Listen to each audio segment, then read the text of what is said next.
亲爱的兄弟姊妹，以及伫线顶的兄弟姊妹，大家平安。感谢天父上帝，赏赐咱今仔日开始连续有3天真水的时间，互阮大家会当三角做伙，伫主的圣殿内面，咱要来领受主对咱讲话。感谢主，引带罗牧师来到咱的中间，互咱会当开咱的心，开咱的灵。来领记主的话，真做咱的帮助。伫今仔日的聚会开始，咱要请雅各诗班带咱来敬拜。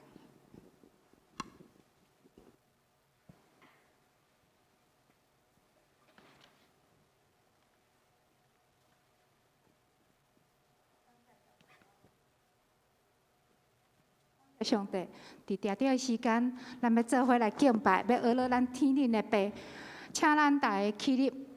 福音正声的大胆传到正海甲正山，报福气互你甲我。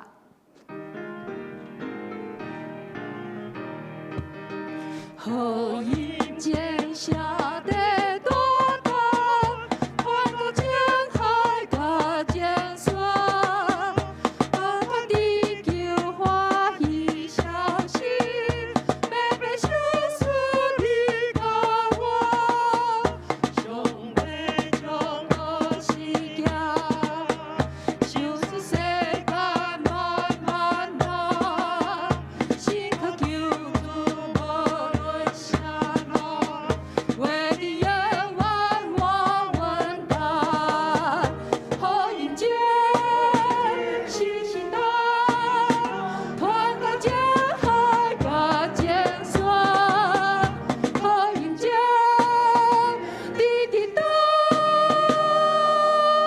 报福气互你甲我，福音正声要担当，也甲今世世你听，若无反悔要你眼前，阮的路着大平平，无走无转生命，无你遐日子所在，无你源头无你伴后，行了拄着大灾害，好迎接新时代，传到正海甲正山，好迎接地地道，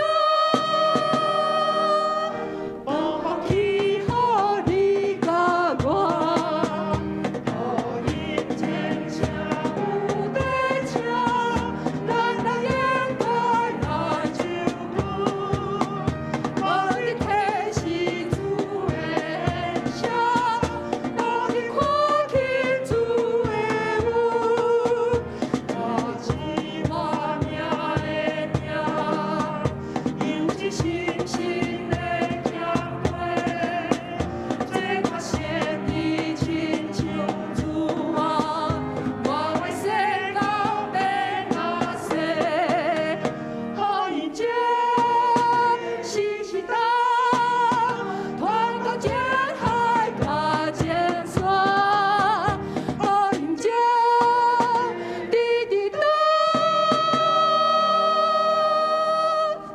报福气互你甲我。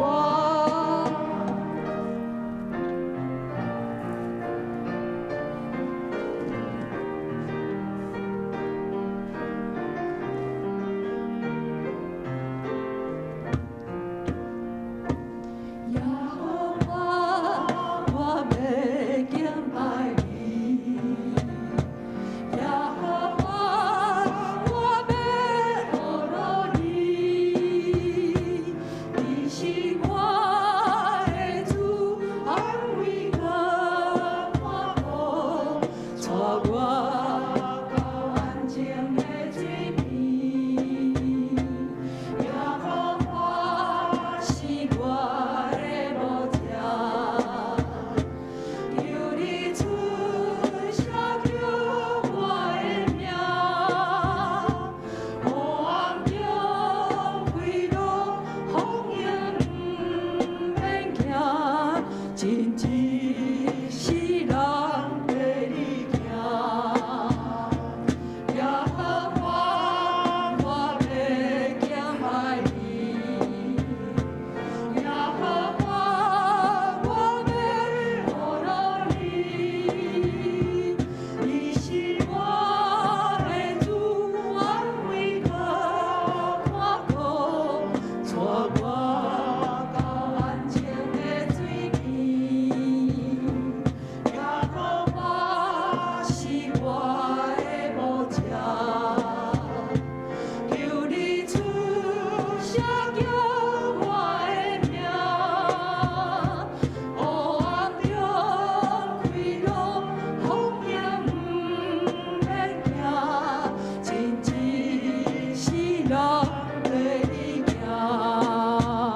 上帝，阮感谢你，感谢你听阮到极。主，阮感谢你，互阮伫你的面前会当来甲你讲话。主，阮感谢你，今个暗，你召集阮来到你的面前。无论阮是伫即个所在，也是阮是伫厝内，也是阮伫逐落，当阮的心对你开的时，恳求你的圣神就来到阮的中间。主，感谢你，伫万人还搁伫黑暗的中间的时，你已经拣选阮，成做你的囝儿，互阮会当享受成做主你的囝儿这种宝贵的身份。主，伫早时，你透过先知对侪你的百姓来讲话，主，你这的话到即时有缘咧对阮讲。主，阮感谢你，你是这么疼阮。互阮知影，你的话成做阮生命的快乐。互阮知影，阮离开你的话，阮就袂当做生命。主，阮感谢你，伫今下暗开始，连续3天的时间，你引带你尽忠的罗牧师来到阮的中间。主，伊要将你的话来传讲伫阮的内面，互阮的心灵会当得到管压。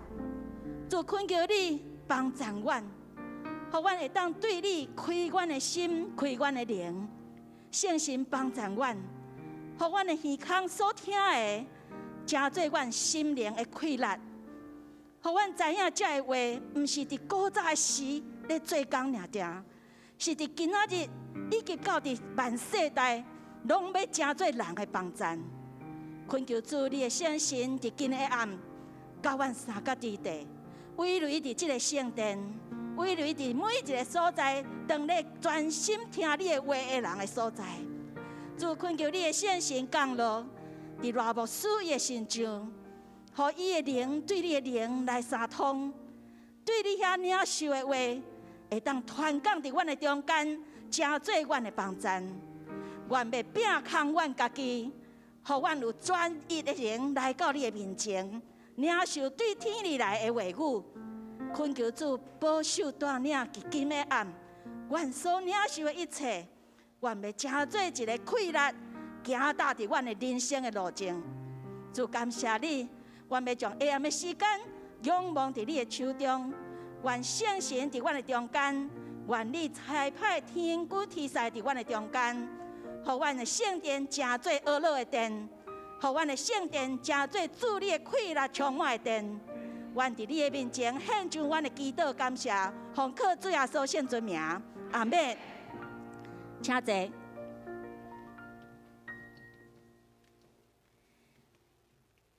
这是咱要三角来听上帝的话。上帝的话，咱今日暗所要读的是伫旧约圣经以赛亚书，以赛亚书第1章。第12节到17节，以赛亚书第1章12节到17节。台语汉语版的圣经是伫旧约的部分第745页，和修本的圣经伫旧约的部分第996页。请咱同心来听上帝的话，记载伫以赛亚书第1章12节到17节。恁来条件我，一嘴对恁讨一个来吞达我的咽啊！无得阁现空空的礼物，香料是我所厌恶的。月的初一安息日，调集的聚会是惊歹守严肃会，我忍袂牢。恁大家的初一甲节期，我的心万分看伊做重担，互我担袂起。恁举起手，我要用目睭毋看恁。恁做祈祷，我也毋听。你的手满满杀人的血，恁就说来家己清气。对我的目睭前拄去恁所行的歹，煞恁会做歹。学习行好，找公平，拯救受压制的，甲无爸的囝伸冤，为长寡人辩护。以上，咱要请牧师为咱来介绍今仔日的讲员。大家平安。我伫个主日礼拜的时阵，甲大家分享过，我感觉讲这个时间真特别，尤其是咱深深体会，我们可以深刻体会到，我们每个人都有生命，都有时间。今仔日是2021年10月29，咱照按的时间表来行，照计划来行，这是咱叫做咱的 timetable， 咱的时间计划。但是对上帝来讲，互咱看到一个物件，就是叫做 timing， 咱该翻译做时机。所以你会发现，你的人生中间有真多迄个 timing， 实在是咱叫做上帝伫个插手，上帝的手进入了我们的生命中间。咱拢知影，咱苏林教会以前咱有一天读一章圣经，咱叫做与旧约有约；读到新约的时阵，咱叫做与新约有约。咱对去年开始，咱讲旧约有约，咱甲换做金句有约。除了一天读一章以外，家己阁抄写一句的金句，对无？你家己看了，你感觉倒一句是金句，你家抄落来。这个抄落来，迄阵咱拢毋知影讲这时间安怎，因为圣经1189章，超过3年，一天读一章，大概要3年多一点点。我们已经是3轮满了哦，已经3轮啦，超过9年。咱看一开始迄天，拄好为今仔日的培灵会做准备，因为3月甲小会的讨论报告讲，咱10月培灵会要请罗牧师，因为咱咧读旧约。3月的时阵，咱咧写的金句是以赛亚书。常常听到兄弟姐妹讲，哇，读这个先知书常常看不到金句。金句就是让我们觉得得力量，重新跟上帝会面。不过你看到先知的话，常常咧审判，常常咧骂，常常找不到金句。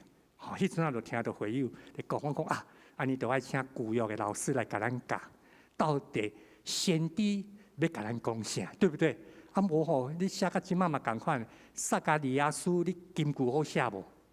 过去这2个礼拜14章撒迦利亚书金句嘛无好找啊，对。今仔日有一个姊妹咧关心伊讲，牧师看先知看到最后我都自己有一点麻痹耶。我讲安怎？敢若先知一直咧讲起来一直咧责备以色列百姓，若无就列邦列国按以东按都安尼。到最后，到底先是要跟我讲什么？我说你今天晚上一定要听这一堂培灵会。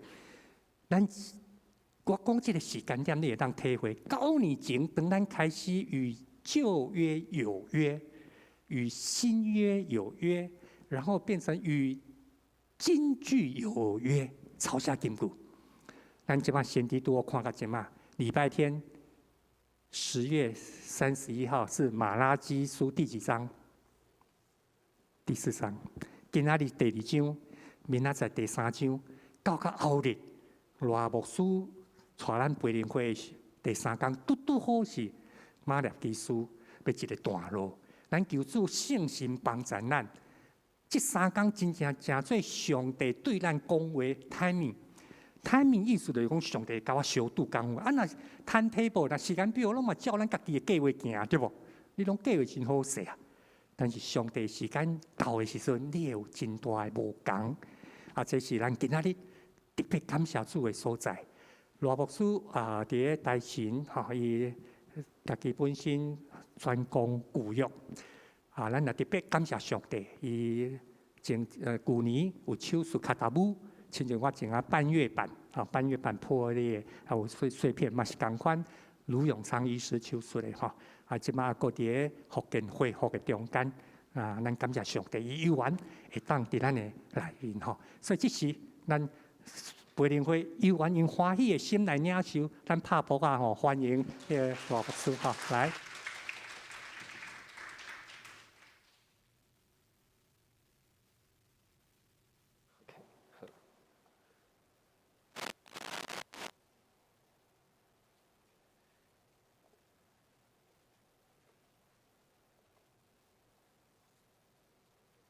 各位亲爱的兄姐，还有线顶的兄姐，大家平安。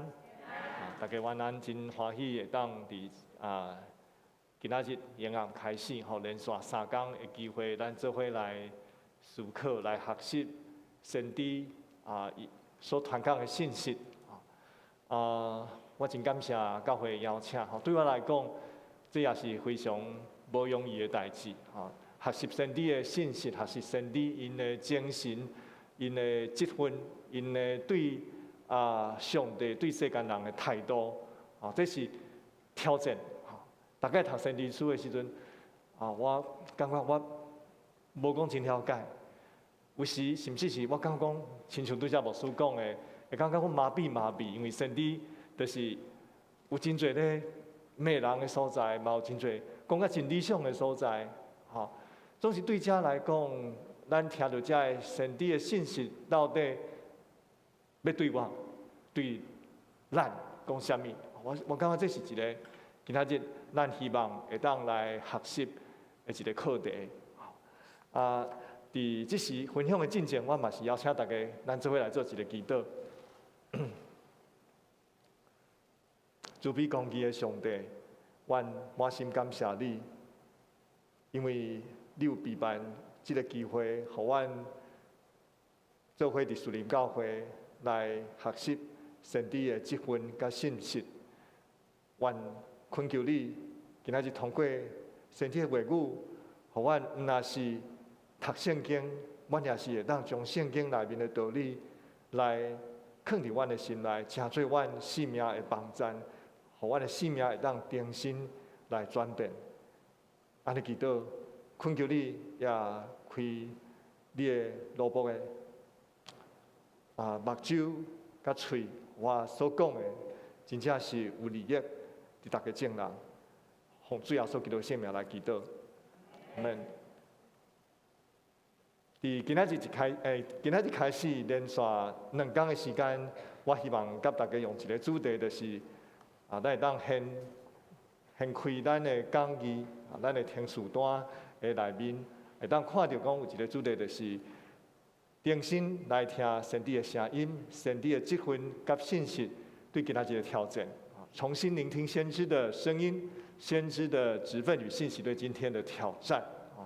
那第3天，也就是10月31号，我希望用大家可能真熟一段经文，就是米迦书的第6章第1节到第8节，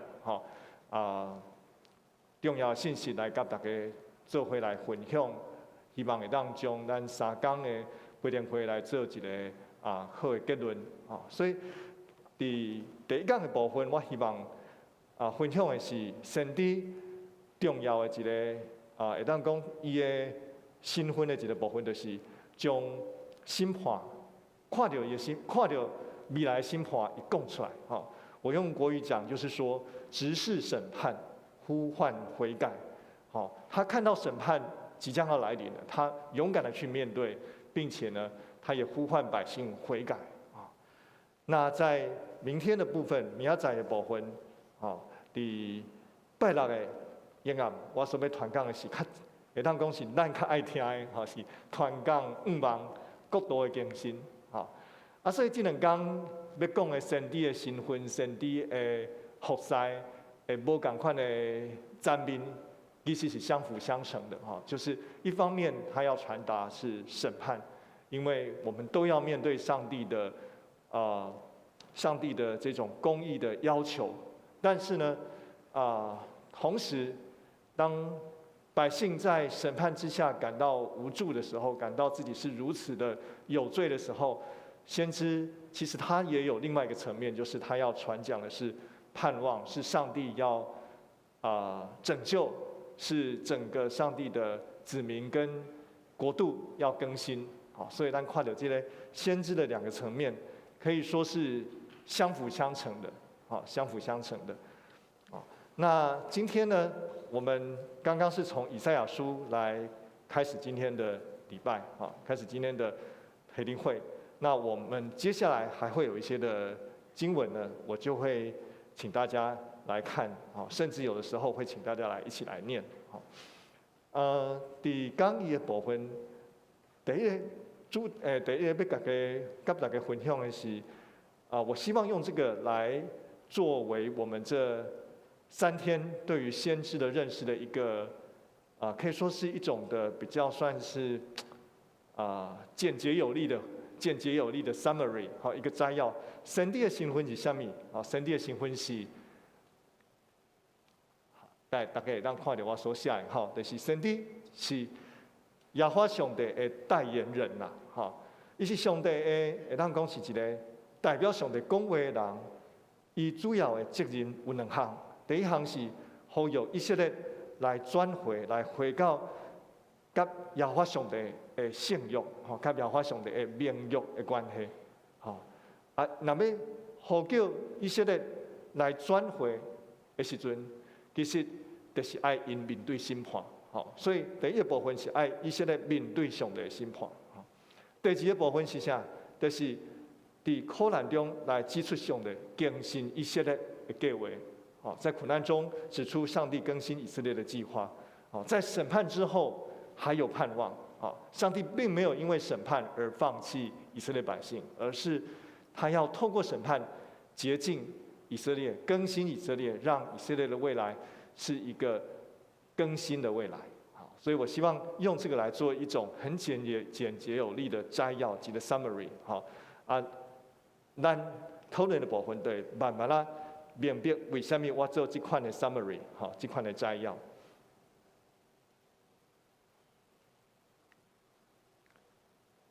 首先要甲大家分享的是神帝的这个称呼的意思是什么？哈，神帝这个称呼，咱中文翻译做神帝，伫希伯来文伫旧约内面主要的一个字叫做 Navi， 哈，叫做 Navi， 哈 ，Navi 这个字其实并唔是真清楚伊的意思，哈，因为咱敢若知影这个字叫 Navi， 哈，毋过学者就爱去要讲伊的意思是啥物，哈，结果经过学者的研究，哦，比较这个古代的以色列犹太因所使用的希伯来文，还有因4位的这个国家神帝的现象了后，因得到一个结论，就是Navi，伊可能的意思就是受到呼召的人，吼，受到呼召的人，受呼召的人，吼。咱会当讲神帝就是一个受呼召要来做，要来完成一个特别的职分的人，吼，这是神帝，吼。伊本身所使用的动词的迄个字根。报其实是来的意思，受呼召来服侍上帝，来成就的一个上帝切肯伊的使命的人，叫做神帝，哈。所以咱看到讲一个神帝吼，伊主要的工作，伫旧约咱看到的现象是，若是上帝呼召一个神帝，伊会受到上帝神的感动。会受到上帝的圣灵受到上帝的灵的感动，需要将上帝交代的话，忠心来对百姓来宣讲，对百姓来宣讲。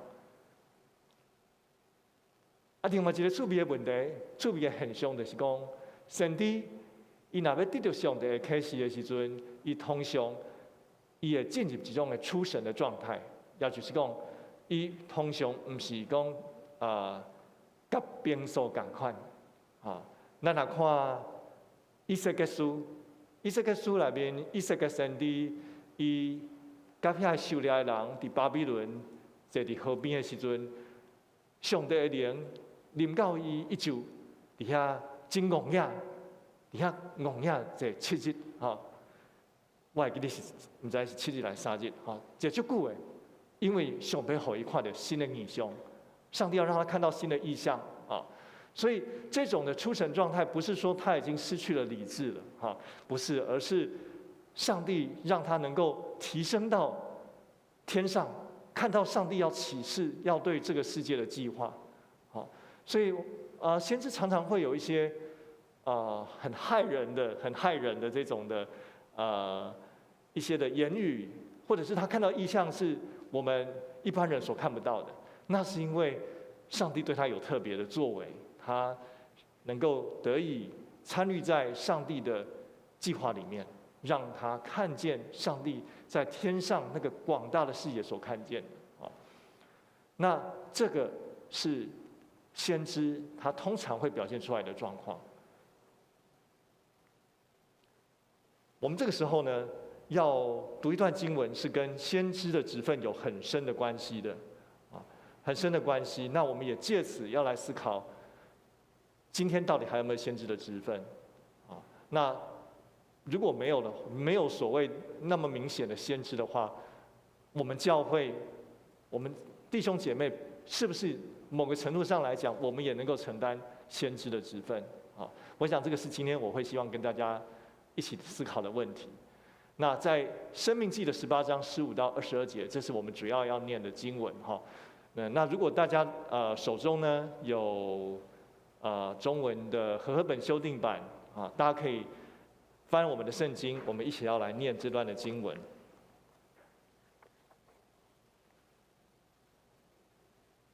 请大家会当看到和合本修订版《申命记》的18章，好15到22节。那无圣经嘛无要紧，因为我有拍伫迄个投影片的顶面，好，咱会当。直接看来读，好，18章15节开始。那因为有点长哈，有点长，所以我请大家呢从15节念到18节就可以了。好，15节念到18节，请我们一起来。耶和华上帝要从你们弟兄中间给你兴起一位先知像我，你们要听从他。正如在耶山大会的日子，求耶和华你的上帝所求的一切，说：求你不要再叫听见耶和华我上帝的声音，也不要叫看见这大火，免得我死亡。好，我们跳过一节。我必在他们弟兄中间给他们兴起一位先知像你。我要将当说的话传给他，要将我一切所吩咐的都传给他们。好，15节到18节当中他讲到上帝要在以色列的同胞当中兴起一位先知像我。好，那我们这个部分很重要，但是我们要再往下来看一下。好，那这部分我来念。谁不听他奉我名所说的话，我必讨谁的罪。若有先知擅敢托我的名说我未曾吩咐他说的话，或是奉别神的名说话，那先知就必治死。你心里若说耶和华所未曾吩咐的话，我们怎能知道呢？先知托耶和华的名说话，所说的若不成就，也无效验。这就是耶和华所未曾吩咐的，是那先知擅自说的，你不要怕他。好，在这段经文当中，其实它有非常丰富的讯息。一直讲到为什么上帝要设立先知。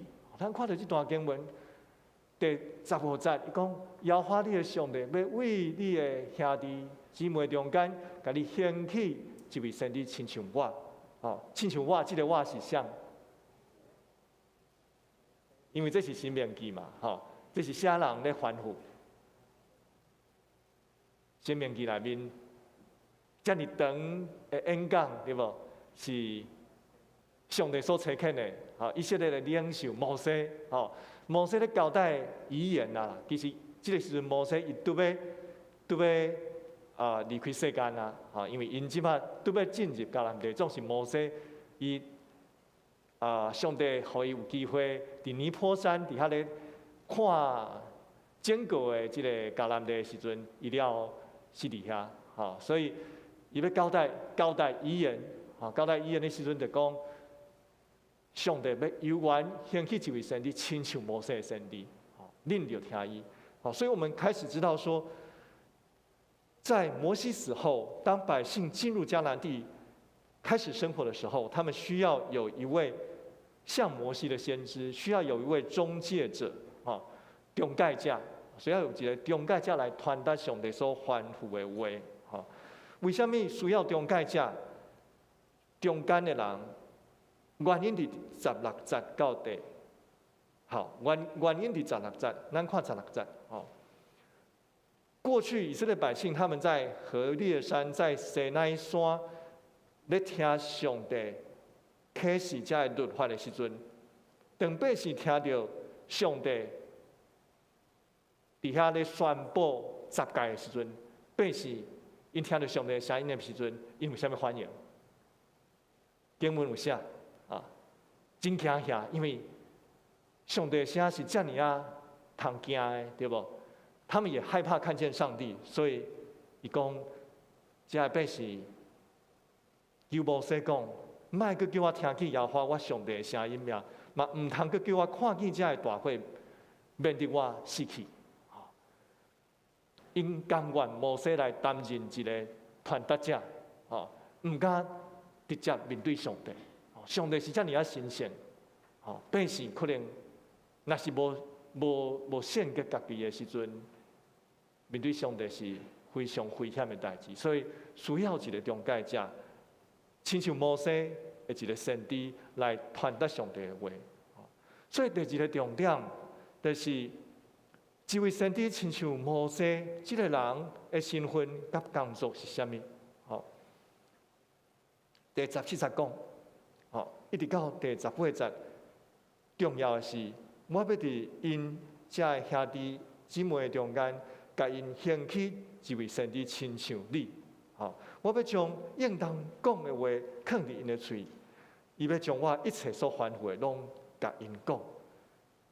所以主要伊的身份甲工作就是重新将上帝的吩咐来传达给百姓来听。所以经文讲得真清楚，这个人伊敢会当用家己的意思来讲话，伊需要大家。看到就是讲，这个中介者，伊只有一项，就是专心来传达上帝对百姓的要求甲吩咐。所以话是伊的，嘴是伊的嘴，总是伊的话是上帝的话，所以这非常的重要。这个先知伊有摩西的权柄。伊需要重心来执行这块的任务，百姓所爱做的就是爱听。我们中文说要听从，这个听从是听，而且要去做，叫做听从。所以咱看到讲伫以色列历史，自从因进入迦南地，开始生活了后，上帝是毋是伫每一代拢兴起先知？来对百姓讲话，咱会当想看卖。等于进入迦南地的时阵，有约书亚，有这士师，迄个时阵可能无遐尼明显的先知，总是当士师时代拄要到落尾的时阵，撒摩尼出来，伊开始一个先知的一个传承。这个先知有一个特色，就是因毋是父传子。子传孙呢，是若是安尼，就是祭司对无？总是先知是上帝亲身拣选出来，逐一代的人拢无共款。譬如讲，咱看到伫王国的时代、大笔的时代有拿单，佮落去的北国有上界有名的两个先知，以利亚、以利沙，对无？伫南国。有，譬如讲，咱讲米迦，譬如讲以赛亚等等，上帝伫逐时代兴起先知来执行，亲像以前早前摩西要做的事。好，若是咱有即款的认捌了后，什么人才是真的先知？伫这段经文，甲咱讲有一个判断的标准，就是先知的话，若是应验，安尼才会当确认是真的先知。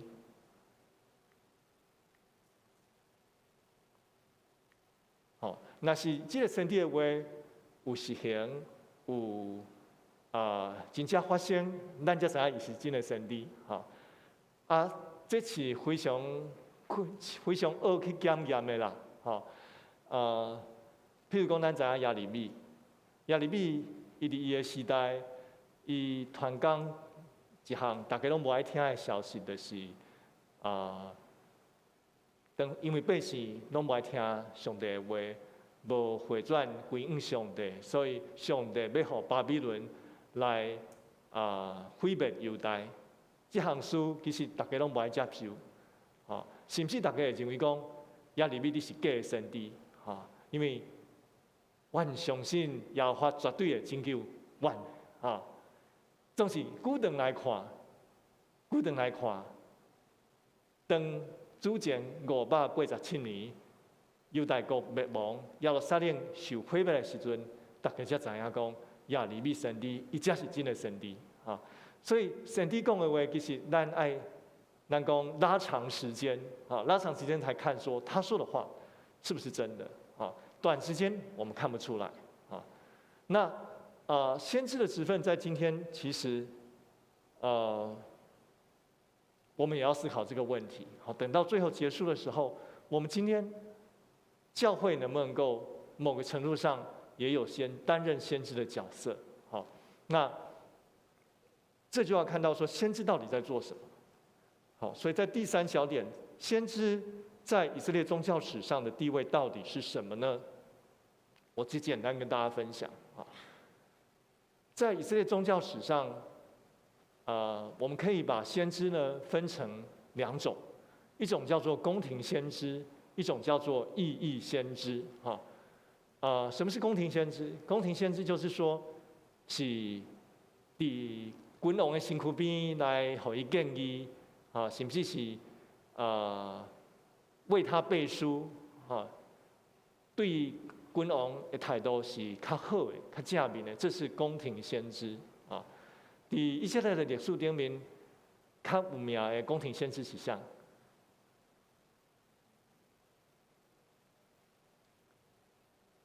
大卫王身躯边对伊讲，这个大卫之约，讲你的国度，上帝要互你的囝接续你来做王的先知是啥？读《撒母耳记》的时阵，应该大家有印象，对不？上帝通过一个人，2个字，拿单。拿单是一位宫廷的先知，他在大卫的身边的时候，上帝透过拿单来对他宣讲，告诉他说，你的子孙必不断有人接续坐在王位上，他必做我的子，我要做他的父，对不对？所以这是对王是很正面的，这是宫廷的先知，他们是辅佐王的。当然有的时候也会对王提出一些的警告，说王走错路了。但是我们在旧约当中所看到的先知书，大部分都不是宫廷先知所写的，而是所谓的意义先知所写的。也就是讲，这个先知书内面的先知，其实因是徛伫社会较边缘、社会较边缘的这个角落底下，对君王来提醒、来警告，这是所谓的意义先知。那么意义先知它非常的重要。我们在旧约书卷当中看到的大部分都是这些的先知。例如说，我们在北国最有代表性的2个先知是哪2个？我们在列王记当中每次读到这两个先知都会觉得很精彩，对不对？以利亚跟以利沙啊，特别是以利亚，对不对？因为在北国那么多神崇拜的整个环境当中啊，拜巴力、拜亚舍拉，好，大家在那边求风调雨顺的时候，只有以利亚那个时候力挽狂澜，他就是坚持说大家要回转归向耶和华上帝，啊，所以以利先知有一个非常重要的任务，就是呼唤大家归向耶和华，啊，那这是非常重要的，因为在当时有很多的神明的诱惑，非常多的神明的诱惑，啊，那第二个是他们也会呼唤百姓追求公义，因为当时的公义是常常会有所谓的公义不彰的现象，啊，公义不彰的现象。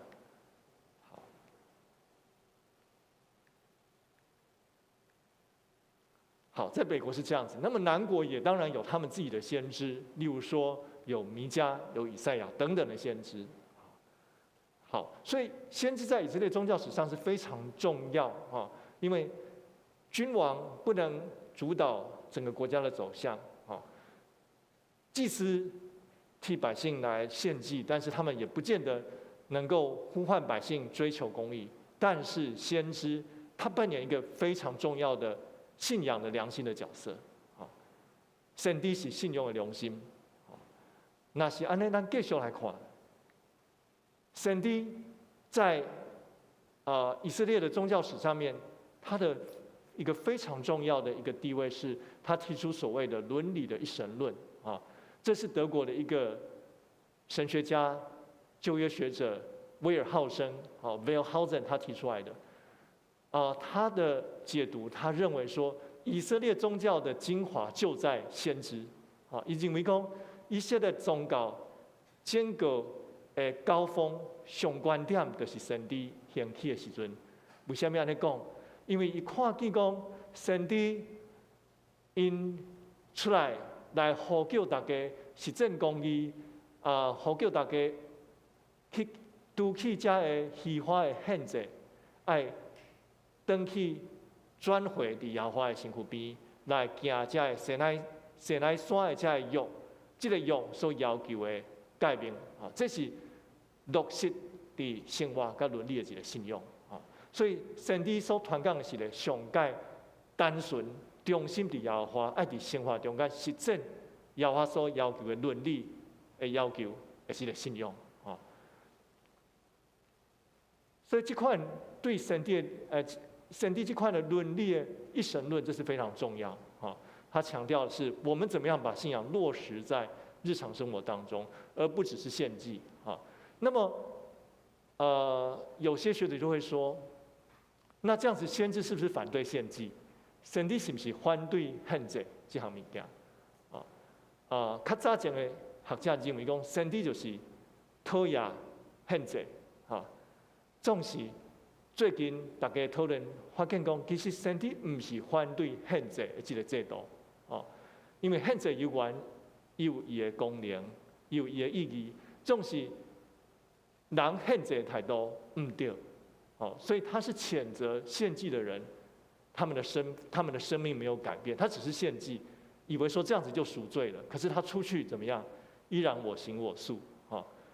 所以这个是一个很大很大的先知所关怀的点，也可以放在我们今天的生活当中。当我们来到礼拜堂做礼拜，好不好？当然好，对不对？好，我们每个礼拜来这边听讲道，然后敬拜奉献，当然好。好，可是先知要问的是，你礼拜天来做礼拜，问题是怎么样？你出去礼拜一到礼拜六你在做什么？啊，我想我们可以用这个方式来做比方。你出去了，你还是在还是我行我素，还是对于一些社会上有需要的人不闻不问吗？那这样子的话，这个礼拜到底有没有改变你？啊，所以先知是很大的挑战，我们在这个地方。好，那我们再往下看，所以先知他的精髓在哪里呢？我想要跟大家分享一位非常值得认识的拉比，犹太教的拉比叫做赫舍尔，Abraham Heschel， 他在大概60年代的时候写了一本书，叫做《先知神学》，最近校园出版社有翻译出来，可以在这个书房买得到。那么这本书呢，他对于先知的意识有一个很可以说是非常精辟入理的观察。那这位 Heschel 我再分享一下就是他本身是一位教导犹太神秘主义跟犹太的经典的一位拉比，他本身是大屠杀的这个幸存者，所以他的母亲，我记得是他的姐妹，都在德国纳粹的迫害之下，就是都丧失生命，他留下来。他来到美国之后，他在教书的过程，他不忘记追求社会上的公义，所以他就非常推展先知的精神。那他也与当时非常重要的一位美国非裔美籍的这个民权领袖，这位大家都应该有听过他的名字，叫做马丁路德金恩牧师，一起在追求，一起来为着有色人种的人权在努力。所以从他的一生，他把他的一生也就是他的一生事实上就在实践他对先知的了解。那他怎么认识先知呢？他发现他读这些的经文，他发现到说，先知不只是上帝信息的传声筒，更是一位他整个人的生命跟上帝的悲悯都共感的人。也就是讲，先知伊领受上帝的信息的时阵，伊敢是干听，伊就是讲出来，伊无任何本身的情感的投入，还是说事实上他听到上帝的要求，他讲出来的话的时候，其实内心他有很多的情感的，应该是后者，对不对 ？Heschel 他提出来就是说，他是整个人的生命都跟上帝的 pathos， 跟上帝的悲悯来共感的，也就是说，我们说的 pathos 这个英文的意思，事实上是上帝的怜悯，不只是怜悯，而是上帝的受苦。pathos 这个字事实上是跟受苦、跟 suffering 有关的。上帝看到百姓伫遐惊歹的时阵，上帝是敢若生气吗？还是上帝其实伊的心内真艰苦心？其实上帝非常的艰苦心，所以当先知将这个上帝的要求讲出来的时阵，其实伊有感受到上帝的艰苦，伊有感受到上帝心内迄种的受苦。所以这是上帝的精神。所以这个 Heschel， 这个拉比，伊就讲，上帝伊是为上帝的怜悯来经验着上帝，安尼伊才会发出信息。神圣的悲悯是促使他发预言的关键。上帝是摄入世人的生命中，他以在先知当中，这个神圣自我的反应，以慈爱、怜悯、失望或者是愤怒的形式表达出来，传达上帝内在那深邃又强烈的情感。所以，咱会看到先知，无论是亚利米，还是咱看到阿摩斯，这些先知，因时常看到百姓中间无讲耶稣，因非常的生气。所以先知足够骂人。为什么伊要骂？其实是因为因的心真艰苦心，亲像上帝安尼因关怀，在百姓中间上介卑微、上介善良的人的需要，因也非常的厌恶遐个有权，毋过因感觉真麻痹的人。下面咱看到第二项，其实咱看到这个相片，这是非常有历史性的相片，这个是你有认得？右边是那个拉比，不好意思，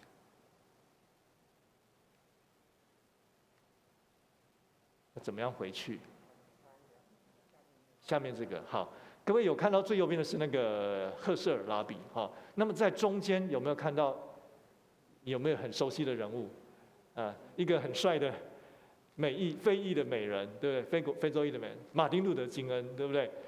这个是他们在1965年的时候的塞尔玛大游行。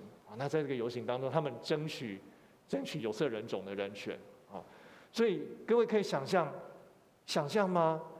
一位犹太裔的拉比，他愿意出来跟你看到这边大部分都是所谓的黑人，跟非裔的美人站在一起，因为他能够跨越不同的族群。我们可以说，今天的话来讲，就是说他能够脱离他自己的同温层，他不是只是关心他自己的人，他还能够关心那些跟他属于不同文化族群的人的需要，他一起跟他们去争取权利，因为这些人的权利被剥夺了。事实上，社会并没有给他们权利，不让他们投票，然后坐公车的时候，看轻他们，不让他们跟白人一起坐，那个时候是一个种族隔离非常严重的时代，而这位拉比他站出来了。所以当他阅读先知书的时候，他对于那个先知精神的理解，让他采取这些的行动。所以先知的信息跟生活是很紧密的跟上帝的悲悯连接在一起。所以这个为基姆艺术比较下面的倒数第3行，先知的情感生命被上帝同化。他不仅活出自己个人的生命，也活出上帝的生命。所以某个程度上来讲，先知把上帝的生命活出来。那如果说是我们刚刚看到了先知的那个精髓是上帝的悲悯，他跟上帝的同感那么我们在读后面的经文的时候，就比较容易来理解为什么先知会有那一些的谴责。还有先知有那些的责备跟审判的话语，那我本来要讲这个限制式的想象的，但是我们等一下还会再讲，所以我这里先跳过。好，等一下会讲这个部分。那我们现在来看这段的经文，是刚刚杨长老有念的以赛亚书的1章的12到17节。我们希望从这段的经文来看，先知到底他跟西乃之约、跟上帝的这个跟以色列百姓的立约的关系到底是什么？那在这段经文当中，我特别 highlight 几个重点，用红笔来看。13节讲到说，你们不要再献虚浮的供物了，安息日也是我所憎恶的。所以这句话很重要，做罪孽又守严肃会，我也不能容忍。所以上帝这里面话语很夸张上帝不喜欢以色列百姓守安息日那我们用今天的话来讲，就是你们不要再来礼拜奉献了你们守主日，还有你们参加特会，也是我所憎恶的为什么会讲那么夸张原因在后面，其实。参加特会，做礼拜本身不见得有问题，问题就在后面。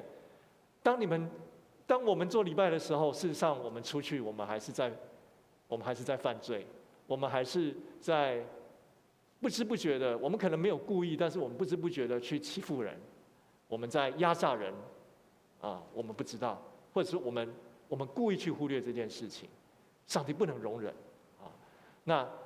所以上帝不能够接受他们的这些的宗教的节期，他心里恨恶，他们不耐烦。你们举手祷告，我必遮掩不看；你们多多的祈祷，我也不听。你们祷告那么多，可是你们的手都满了杀人的血。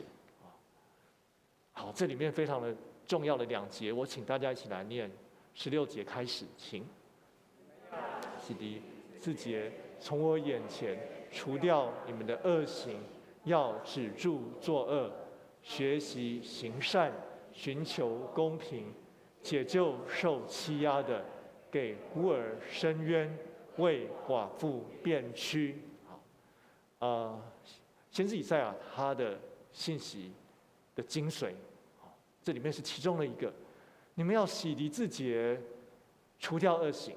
所以当时献祭之前不是也要洗手吗？要把自己弄得很干净吗？可是以赛亚先知觉得那不是真正的自洁，那个真正的自洁是内心的自洁。真正的清气是你爱坚固的性命爱改换，所以爱拄起恁的歹行。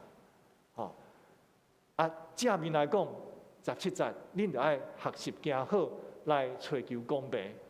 吼，啊，上具体的表现就是爱去拯救遐受到压制的，甲孤儿心欢，为着官府来这个辩护。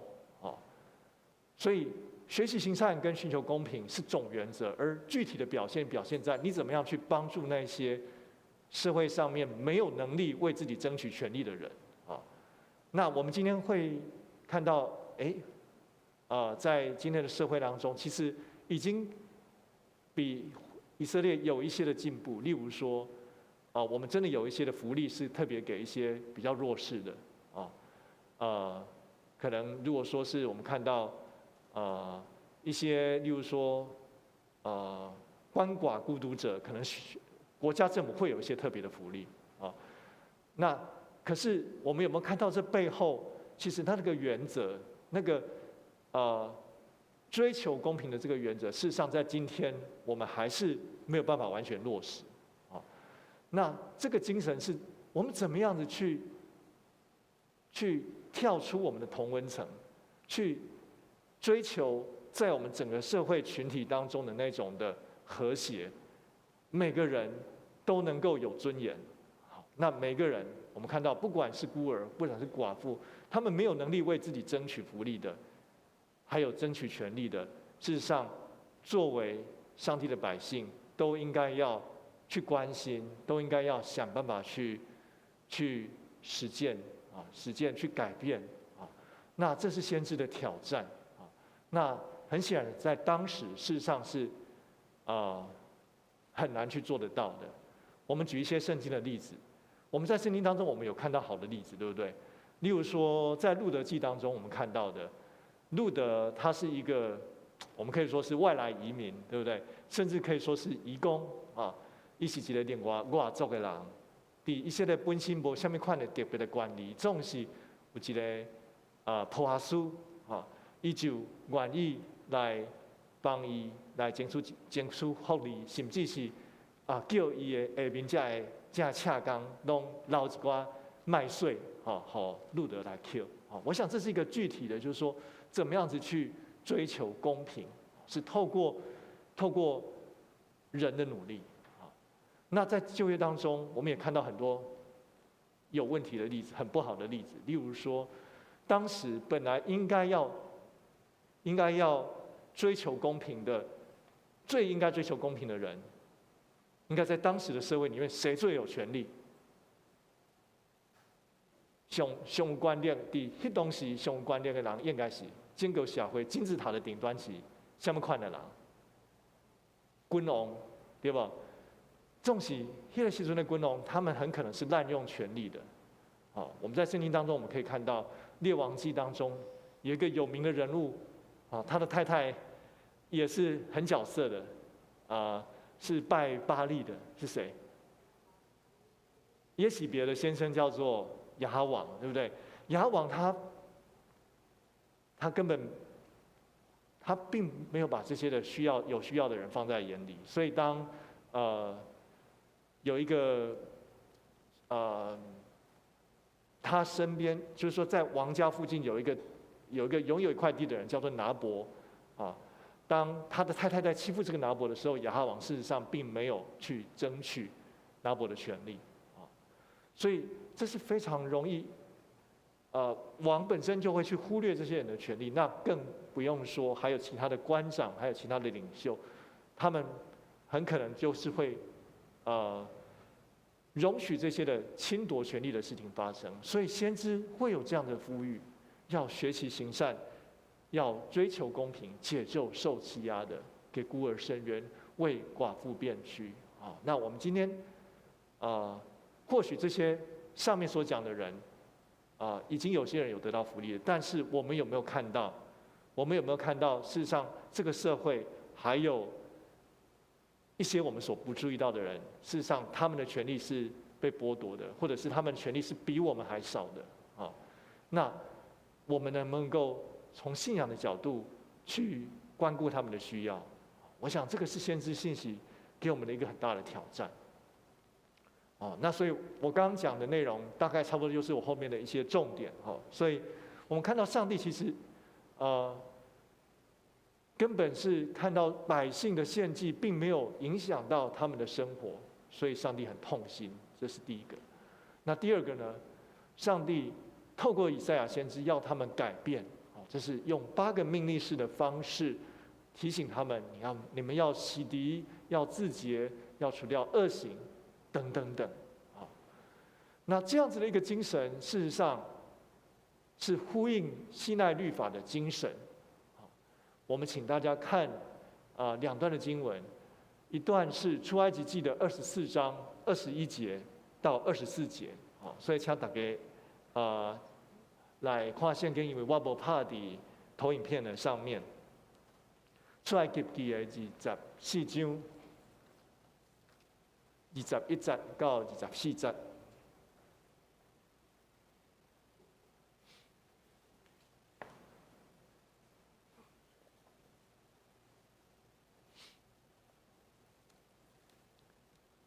好，24章，对，出埃及记的24章，无吼，安尼应该是22章，请大家可以改一下，22章。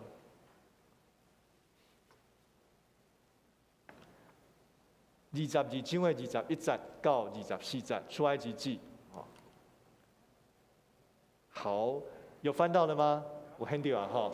那我们用那个和本修订版来念：不可亏待寄居的，也不可欺压他，因为你们在埃及地也做过寄居的。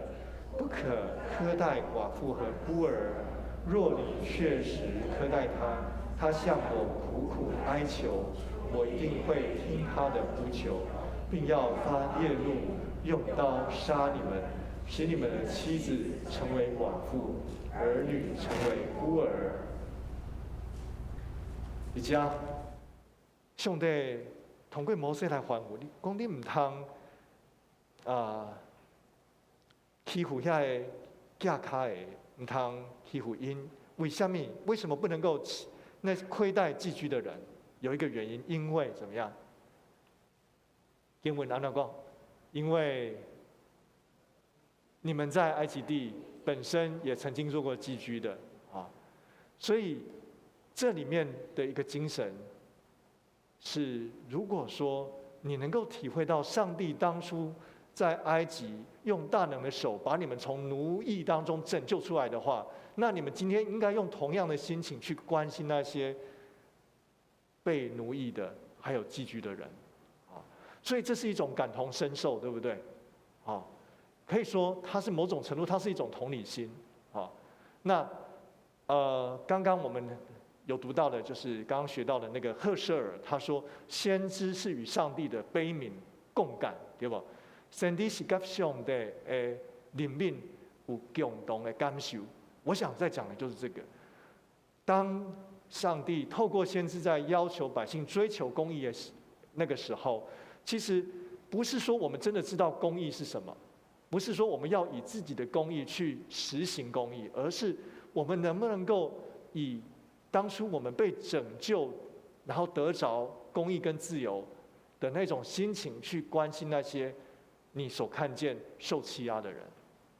那我觉得这样子的一个感同身受，感受到上帝的痛苦跟悲悯的心，是促使先知去追求公义的一个出发点。所以以赛亚先知所宣讲的，甲出埃及记咱拄则所读的内容，其实是同款的，就是你来照过去你享受上帝的拯救，你做架卡的迄种的心情，你去关心遐个架卡的人、守寡的人、遐个无老爸的孤儿寡妇、孤儿用这款的心情去对待因，这是公义的一个精神。第二个经文，咱看到《申命记》的10章第17节到19节，《申命记》的10章17到19。好，《申命记》的10章的17节。好，那咱来读到19节，请。因为耶和华你们的上帝是万神之神，万主之主，是伟大、强有力、可畏的上帝，不看人的情面，也不受贿赂。他为孤儿寡妇伸冤，爱护寄居的，赐给他衣食。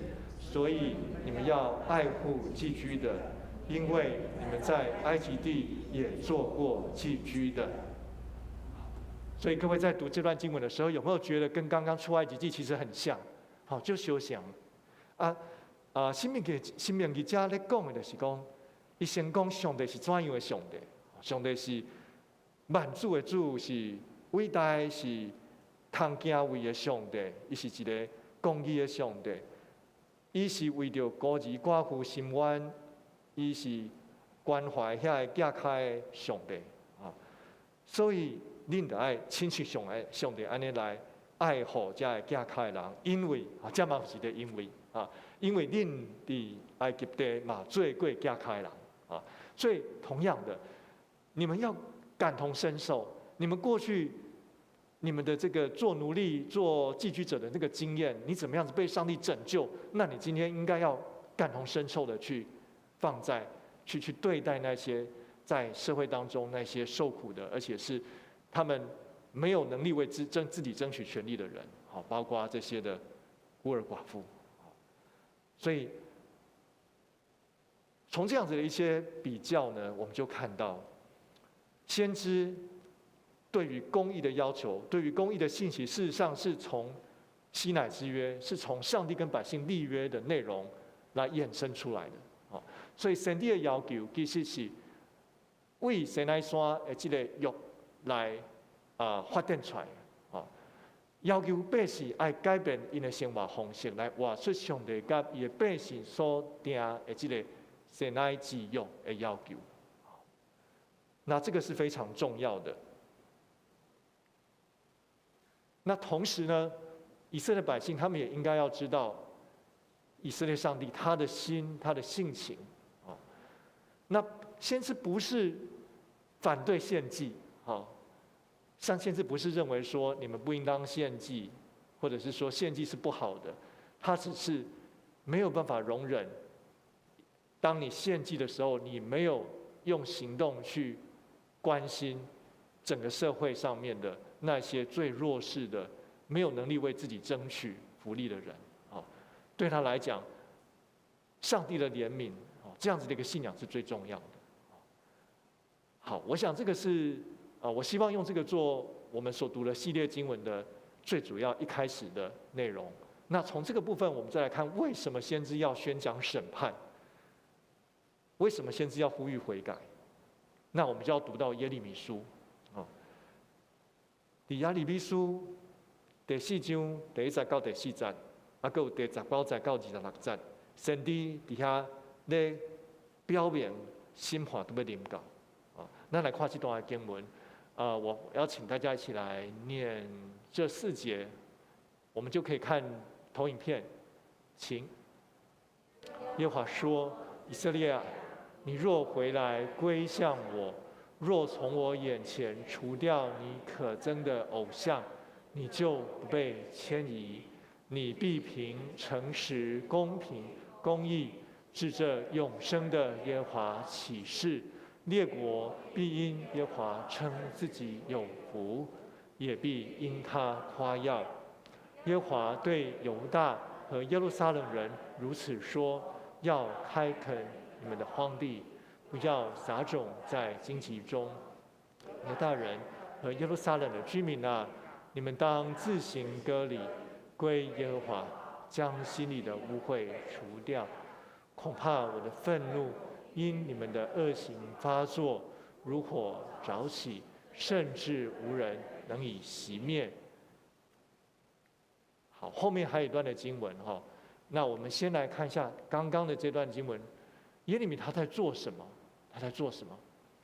其实耶利米先知他是一个非常特别的先知大家应该在读耶利米书的时候，都可以感受到他的那种常常是觉得很痛苦的，因为他要传讲上帝的信息，可是这些信息又是很重，而且是审判的信息，所以他是在神跟人之间，他很挣扎的。那我们看到这些图画，最左边的这个是米开朗基罗画耶利米，他的那种眼泪流出来了。那他背后的是可能是当时的民众，他想到他们的命运要走向灭亡，干嘛非常的伤心啊。那在右边的这个是林布兰画的耶利米他背后的这个背景是圣殿要被毁了所以他在思考看到圣殿即将被毁，那作为一个上帝所设立的先知，他的心情应该是有相当多的不舍，可是他又知道说上帝必然要实行这个审判所以在他服侍的这个年代，约西亚王一直到西底家之间，其实犹大就一直在巴比伦要进攻、要侵略的这个阴影之下。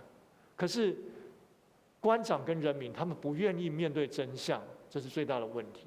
也就是说，他们认为说，上帝仍然是会继续的来保护他们，使他们不至于被掳掠所以亚利米圣地伊是伫一个真麻痹，大家活伫富贵中间的一个时代。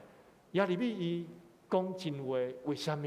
因为伊甲上帝有共同的感受，伊看到百姓要惊灭亡，所以伊心内非常的艰苦心所以我们刚刚看到，耶利米他呼唤百姓悔改呼唤百姓回转。这个回转是什么意思呢？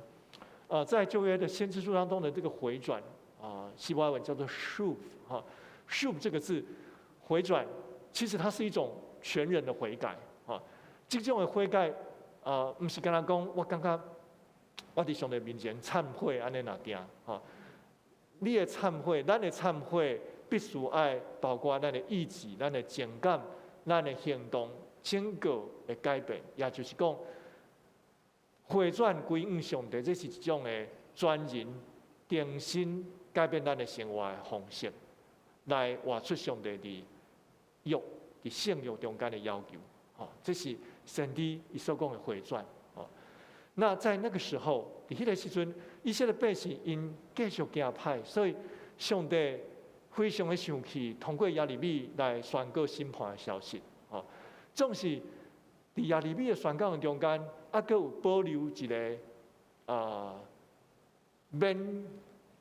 面对审判的可能性，还有机会避免审判还有机会回到耶和华的身边但是必须要全人做回应所以什么款的回转，什么款的悔改，经文有讲有三个如果三个如果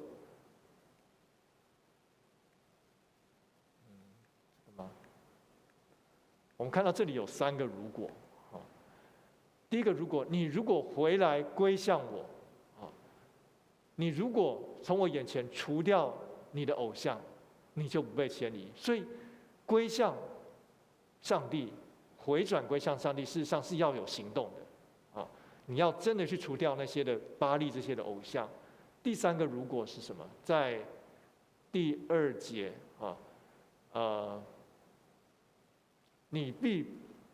这里其实应该要有一个如果如果你起誓起誓的时候，你是带着诚实、公平、公义来起誓的，不要随便就抓，唔通轻轻踩踩就抓是，你要真正是出自你的内心，是现实的就抓。也就是说，你在日常生活当中是诚实的，那么这样子的话，你就有机会，万国还要因为你来得福的。那但是这些百姓，他们事实上是就在这个即将要审判的边缘，所以耶利米他说第4节他说，恐怕我的愤怒，恐怕上帝的愤怒，因你们的恶行发作，如火早起这个审判快要来临。那我们接下来再看到耶利米他的内心看到审判即将来临的时候，他的痛苦。他说：“我的肺腑啊，我心疼痛，我心在我里面烦躁不安，我不能够静默不言，因为我已经听见脚声和打仗的喊声，毁坏的信息联络不绝，因为全地荒废，我的帐篷忽然毁坏，我的幔子顷刻破裂。耶利米他非常的痛苦，因为他比当时的百姓都更早看到审判要来临了，巴比伦要侵略了，国家要毁灭了啊。那他还看到什么？他看到天地都是空虚混沌。先知说：“我观看地，不料地是空虚混沌啊！一切诚意在耶和华面前，因他的烈怒都被拆毁。”好，这是第26节。所以咱伫这段经文中间，咱看到上帝的心其实伊也痛苦啊。耶利米本身是很痛苦的。刚刚他讲到说，他的内心非常的不安，因为他看到的是审判即将要来临。上帝好像已经定义要审判巴比伦的这些，通过巴比伦来审判以色列百姓，啊，那但是百姓仍然是不听先知的信息。那我们今天也可以反省，如果先知他对于作恶是那么的敏感，啊，他也要求百姓要回转，要活出公义的生活，啊，那么我们今天在台湾的处境，我们有哪一些，是我们在社会上有哪些是我们作为上帝的子民，我们看到觉得其实这是非常危险的，这里面可能是有很大的恶行的。那我们有没有为这个来伤痛？这是先知他带给我们的一些的启发。所以先知耶利米他呼吁悔改，但是他也提醒一件事情：如果不悔改的话，那个审判、那个破碎、那个分崩离析即将要来临啊！那先知常常是讲真话的人，所以当耶利米讲出这话的时阵，你会当想想，迄当时的人安怎看伊？有点像是就是一个乌鸦嘴，对不对？讲出来的话能够听吗？听得下去吗？教会如果今天讲这些话的话，大家一般的民众会听吗？我们敢用这样的方式来传福音吗？那如果再往下看，先知耶利米他有一个重要的信息，我们今天用这个来做结束啊，就是他在第7章的所谓的圣殿讲章啊，圣殿讲章。好，因为时间的关系，我就念重点啊。上帝吩咐耶利米站在耶和华殿的门口，在那里宣讲这些话，说：所有前来敬拜的犹大人呐，要听耶和华的话。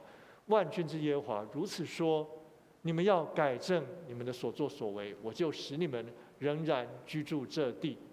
不要依靠虚谎的话说，这是耶和华的殿，是耶和华的殿，是耶和华的殿。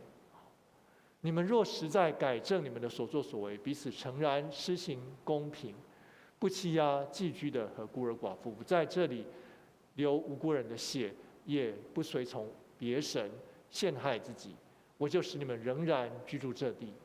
有没有觉得第5节跟第6节很耳熟能详，很似曾相识啊？再次的回到生命记的要求，去照顾孤儿寡妇啊。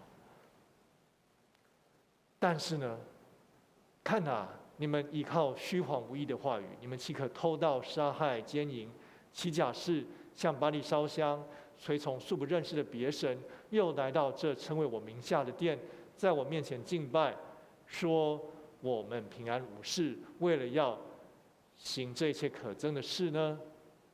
所以上帝最后要宣告审判了啊。14节，所以我要向这称为我名下的你们所倚靠的殿，与我所赐给你们和你们祖先的地这样行。也就是说，上帝要毁灭这个殿跟这个地啊，正如他之前向示罗，因为示罗是以前以色列很早期的一个圣所的会幕的所在地，那个地方现在已经灭亡，已经毁坏了。好，所以在这里面我们看到的是，耶利米他是在犹大末年的时候，他在圣殿的门口讲一篇这种很难听的道啊。那根据耶利米书的26章，其实这篇道差点把他给害惨了啊。等于讲出来的时阵，其实迄当时遐祭司、神帝啊，还有官长拢想要甲抬死啊。他站在圣殿门口，然后祭司在里面，然后他说这个殿要毁坏了，啊，敢讲这样的话，啊，那为什么他要针对圣殿讲说圣殿要毁灭了？事实上，这是跟当时的一个想法，当时认为说有圣殿在，锡安永远不会动摇，啊，也就是说，如果上帝的圣殿在这里，那么我们根本不用怕巴比伦会来攻击我们，啊，在过去以色列有一个经验，啊，在主前701年的时候呢，比较早的时候。迄个时阵，希西家王统治的时阵，亚述帝国来攻击耶路撒冷，总是通过先知、通过希西家祈祷上帝施恩，结果这个亚述帝国的军队了后，拢摕回去，甚至是经文的描写，不是摕回去，是讲一年内面死了185000人。好，那这样一个神奇的事件，造成百姓。造成这个百姓认为讲锡安城因为有上帝圣殿伫内底，所以永远不会摇动、永不动摇这样的一种神话。百姓认为说这是我们的靠山啊。那耶利米他就是戳破了这件事情，他戳破了这个神话背后所掩饰的一个假象。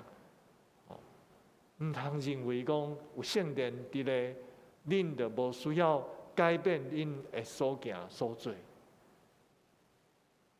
恁认为讲上帝伫这个圣殿，伫这个圣殿内底，总是上帝对恁的要求是什么？如果你们还是作恶，并且拜巴力的时候，你们岂不是亵渎了居住在这个圣殿里面的上帝的名吗？所以耶利米他讲的话很真、很大胆，而且也不虚假。那。其实刚刚讲的改正所作所为，其实就是回到上帝所要求的圣约群体的生活方式，呼吁百姓要彻底的改正他们的行动作为，也就是回到我们刚刚所讲的，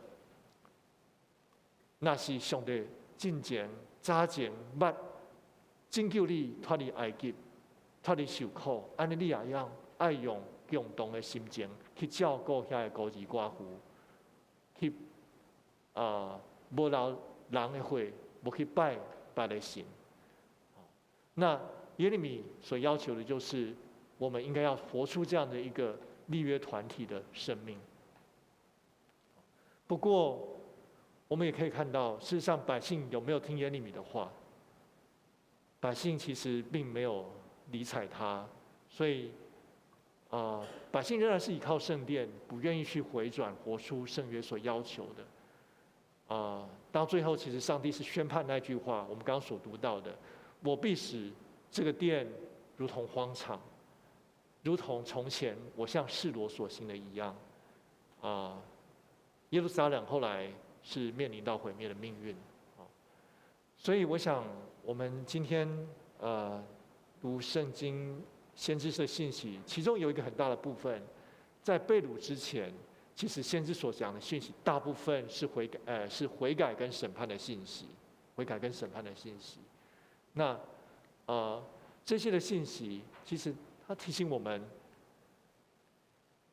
我再往回看一下哈，怎么回去？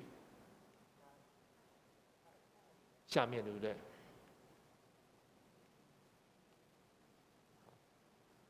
那我麻烦同工帮我用到刚刚那个倒数应该是倒数第3章，等咱看到今仔日所读的，主要圣经所讲的是对迄当时的社会的一种的指责，一种的要求悔改，甚至是咱讲一种的批判。伫今仔日咱会讲义的第2页，这个第8点的地方有提到，先知一个重要的任务是。批判与拥抱哀伤，甚至一个重要的任务就是讲，以批判这个世界无公义的所在，咱需要为神力来学习，咱是不是认为这个世界有唔对的所在？这个唔对，是因为有人承受无公义的对待，毋是为着争取家己的权利，是为着别人的需要，先伫讲出来。当先伫讲出来这个话的时阵，其实伊是爱面对真侪人的指责，真侪人无愿意听，甚至真侪人认为讲，哪会当讲即款的话？总是神的进步就是公斤的话。我觉得在这里，今天这个时代，讲真话，然后讲出上帝的公义的审判，是非常困难的。我们或许还敢，为着一些权利没有受到保护的人争取权利，在相对安全之下。可是，如果要我们真的讲真话，特别是针对不公义的事情，甚至是面对有权利的人，那是我觉得今天的社会，我们常常是不愿意或者害怕的。那在长老教会的历史上面，在高俊敏牧师的那个年代，其实上帝让他们让高牧师还有一些的长老教会的弟兄姐妹，他们愿意站出来去追求台湾的民主。我相信这个也是先知的声音的一个重要的表现。那我们也要问我们今天自己，我们今天能够在追求公义、呼唤悔改，还有直视审判，把那个即将到临的那种危机来讲出来吗？我想这个是今天我希望带领大家一起来思考的问题。那最后呢，我也请大家可以来想一下，就是在讲义的最后反省的部分最后一页。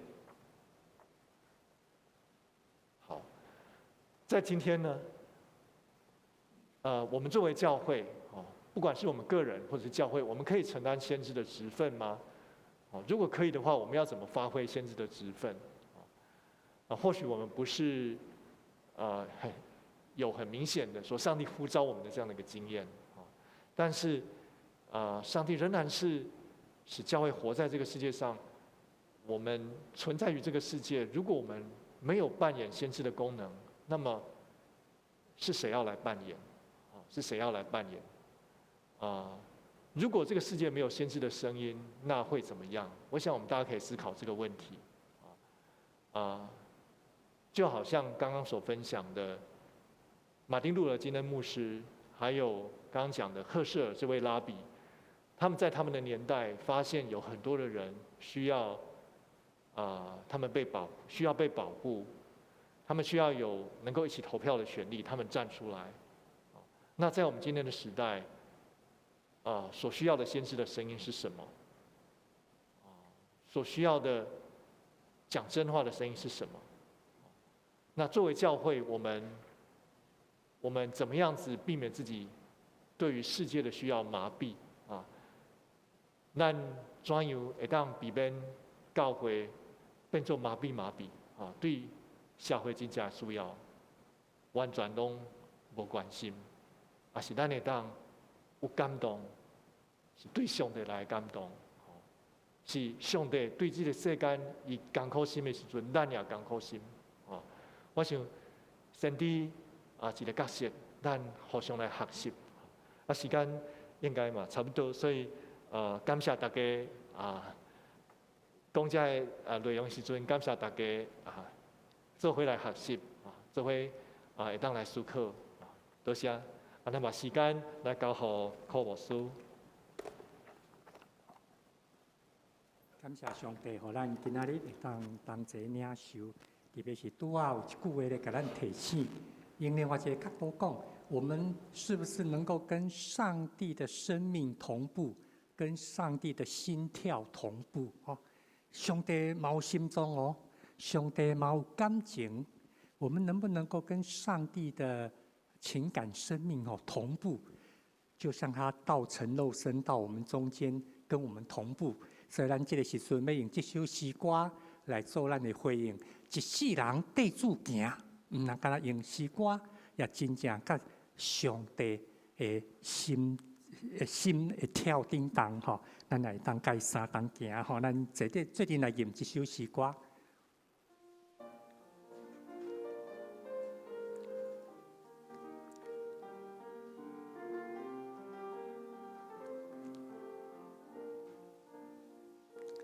耶和华，我要敬拜你。耶和华，我要呼罗你。你是我的主，安慰我，看我，带我到安静的水边。耶和华是我的牧者，求你出声着我的名，黑暗中开路，风雨不免惊，一时我跟你行。耶和华，我要敬拜你。耶和华，我要呼罗你。你是我的主，安慰我，看我，带我到安静的水边。耶和华是我的牧者，求你出声着我的名，黑暗中开路，风雨不免惊，一时我跟你行。人生的路有风有雨，一步一步地走脚步。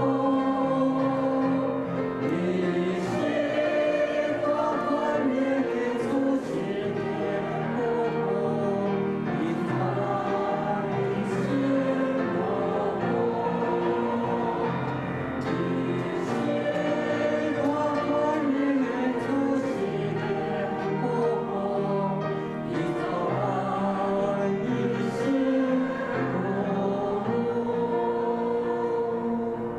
咱感谢上帝，伊是守约的上帝。咱恳求圣神啊帮助咱，互咱会当时刻悔改，倒转来甲上帝约的中间。所以咱即个时阵要用一点仔时间，咱为着家己，为着教会伫即个世代，会当时刻反省，倒转来甲上帝即个神圣的约的中间，活出约生活的款式。即个约就是耶和华要做咱的上帝，咱要做伊的百姓，要做伊的囝儿，正做上帝囝儿，会晓得有上帝的怜悯、慈爱、公义即款生命内涵，伫生活中间会当实践出来。请咱起立，开咱的心，也开咱的嘴，咱特别为了这伫上帝面前同心祈祷。亲爱主上帝，阮感谢你，互阮真正会当享受正做你囝儿的款式。毋但呢，你个意爱阮会当伫这世代活出甲你立约的款式。主啊，帮助阮，互阮会当正做你所欢喜的囝儿。搁一摆，互阮会当领受主你极大的疼。主，恳求你继续引带保守。亲爱爸爸上帝，阮感谢你今仔日，互阮会当对伫中心的罗牧师，搁一摆，真正望着主你的心意。原来主你多情立体，你正做阮的款式，互阮会当经验到主你的怜悯、你的感情、你生命真实伫阮的中间。主啊，帮咱敢若亲像早时先知。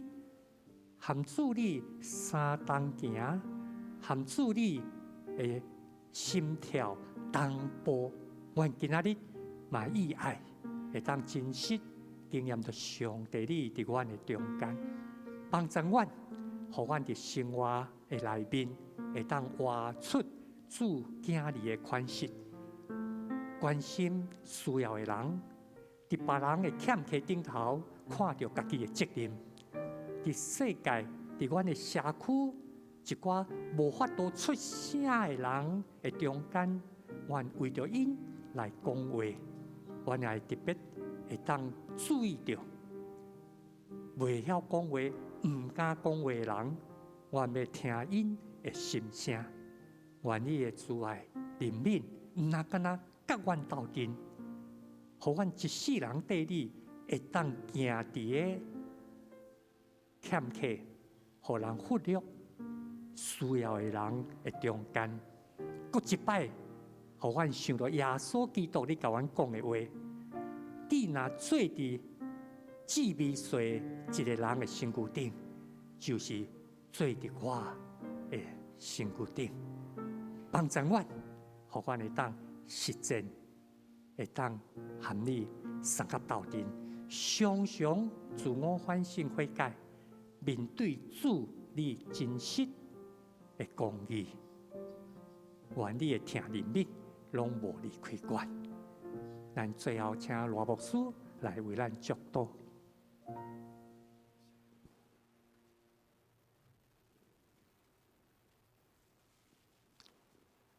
咱做伙来祈祷，主美的上主，你是圣洁公义的上帝。当阮伫你的圣殿敬拜的时阵，阮就深刻感受到阮的不配，阮实在是卑微小可。总是主你惊了阮，阮就爱回应呼召，也恳求你赏赐阮气力、活命来活出你所呼召阮的这个目的。咱做伙来领受上帝的祝福。愿主耶稣基督的恩典、天父上帝的疼痛、圣神的相通、扶持，甲咱正兄弟姊妹三甲伫地，对这时到永世代无尽。阿门。请坐。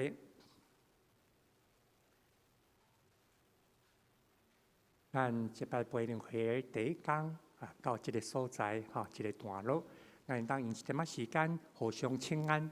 特别经过安尼几落个月疫情的关系虽然恢复实体礼拜，还有真侪兄弟，咱今仔日会当相见面真欢喜若是有要甲罗牧师交陪，也欢迎咱会当甲罗牧师相熟悉，多谢大家平安，咱互相请安平安。